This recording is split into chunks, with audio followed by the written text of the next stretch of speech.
sampai melakukan kekerasan fisik, bahkan sampai meninggal dunia hanya gara-gara adanya bau yang tidak nyaman.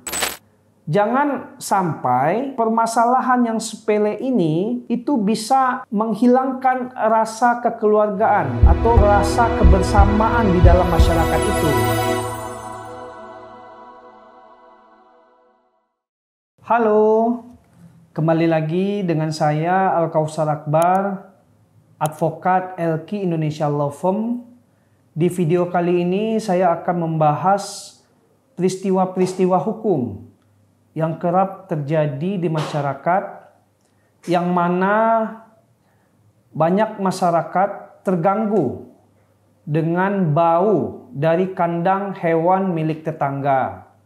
Bahkan masyarakat ini sampai menimbulkan perselisihan terkait adanya bau kandang dari milik tetangga ini, sampai melakukan kekerasan fisik, bahkan sampai meninggal dunia hanya gara-gara adanya bau yang tidak nyaman dari kandang hewan milik tetangga.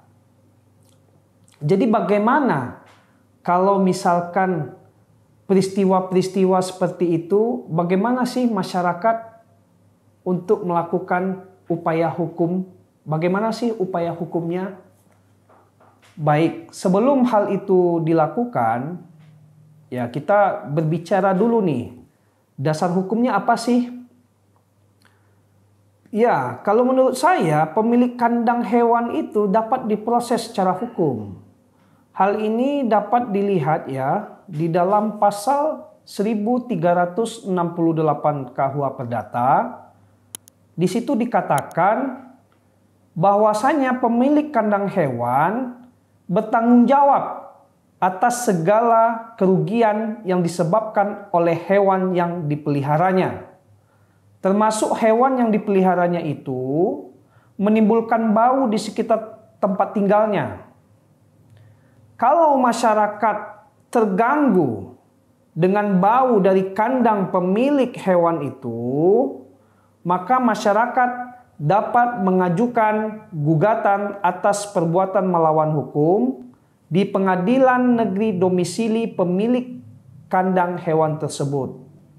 Tapi saya menyarankan sebelum upaya hukum itu dilakukan, alangkah baiknya masyarakat harus melakukan terlebih dahulu upaya-upaya penyelesaian secara kekeluargaan.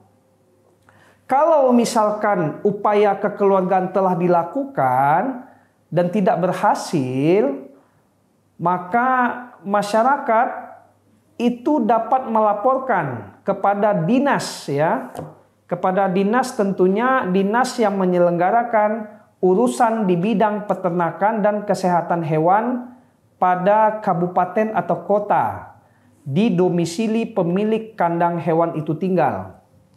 Jadi begitulah upaya hukumnya. Jangan sampai permasalahan yang sepele ini itu bisa menghilangkan rasa kekeluargaan atau menghilangkan rasa kebersamaan di dalam masyarakat itu. Karena norma yang berlaku di dalam masyarakat itu tidak hanya norma hukum saja, tetapi ada norma kesusilaan, ada norma kesopanan, ada norma adat istiadat, dan ada juga norma agama. Jadi penyelesaian itu tidak semata-mata dengan upaya hukum saja, tetapi dengan norma-norma yang berlaku di dalam masyarakat, dengan 5 norma yang tadi sudah saya jelaskan, itu pun bisa kita selesaikan secara musyawarah dan mufakat. Maka dari itu, apabila peristiwa ini atau persoalan ini ada di masyarakat, alangkah baiknya diselesaikan secara kekeluargaan. Demikian.